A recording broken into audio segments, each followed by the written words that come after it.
Azərbaycanda mənzildə yaşamayan vətəndaşlar da elektrik enerjisinə görə aylıq ödəniş etməli ola bilər. Bu məsələ Milli Məclisin Təbii Ehtiyatlar, Energetika və Ekologiya Komitəsinin iclasında müzakirə edilib. Energetika Nazirinin müavini Samir Vəliyev elektrik və qaz tariflərində sabit tarif adlanan yeni aylıq ödənişin tətbiqini təklif edib. Kim bu ödənişi verəcək, məbləğ nə qədər olacaq və əsaslandırma nədir? Suallar çoxdur, cavablar isə fərqli.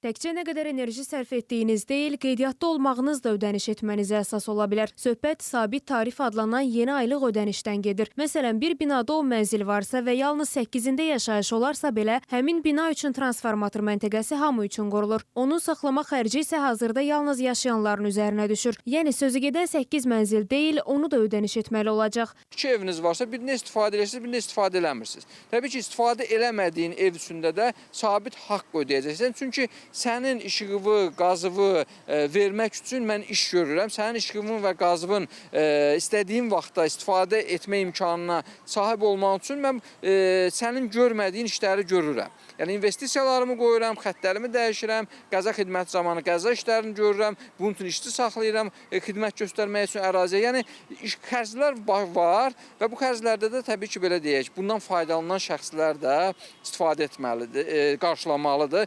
Ekspertlər deyir ki, sabit tarif bəzi hallarda mübahisəli situasiyalarda yarada bilir. Tarif həddi müəyyənləşdirilməmiş, tariflərin nə cür tətbiq ediləcəyi müəyyənləşməmiş, belə deyək də, bu narahat olmağa ehtiyac yoxdur.